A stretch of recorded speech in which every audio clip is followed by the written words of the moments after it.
who will come to America under this legislation, there will be 7 low-skilled workers for each high-skilled worker. 7 to 1, Mr. President. It's little wonder, then, if that CBO projects that Americans' wages will fall. 2 provisions in the legislation will affect this change. First, the current cap on family-based visas will be removed. This will create an unlimited influx of low-skilled workers. Second, the cap on visas for high-skilled workers will be increased, though not nearly enough to meet the demand. The legislation will also impose onerous new restrictions on employers seeking to hire such workers. The authors of this legislation claim that it contains a merit-based approach, which will ensure that more high-skilled immigrants receive visas. They emphasize that their point system favors higher education, consistent employment, and English proficiency. Yet, Mr. President, a closer examination of the details reveals that points would also be awarded on the basis of non-merit factors, such as family ties and civic involvement. In effect, this dilutes not only the point system, but also claims of a merit-based approach that will promote American competitiveness.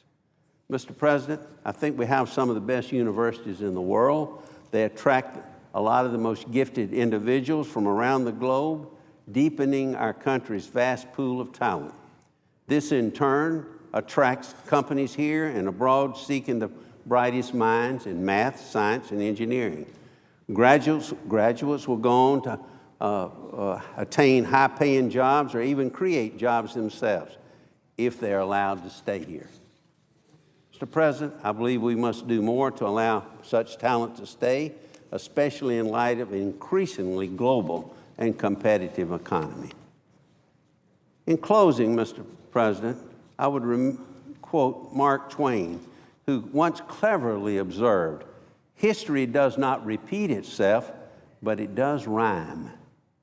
In the context of immigration reform, the promises we hear today sound a lot like those we heard in 1986.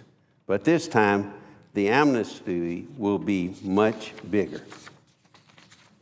I believe that consequences will be many: undermining the rule of law, failing to secure the border, increasing economic difficulties for American workers and job seekers, eroding our nation's finances, and weakening our competitive position internationally.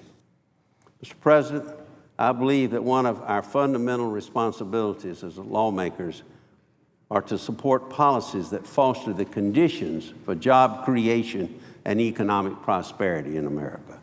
I believe we must remain a welcoming nation, but we must always put Americans first.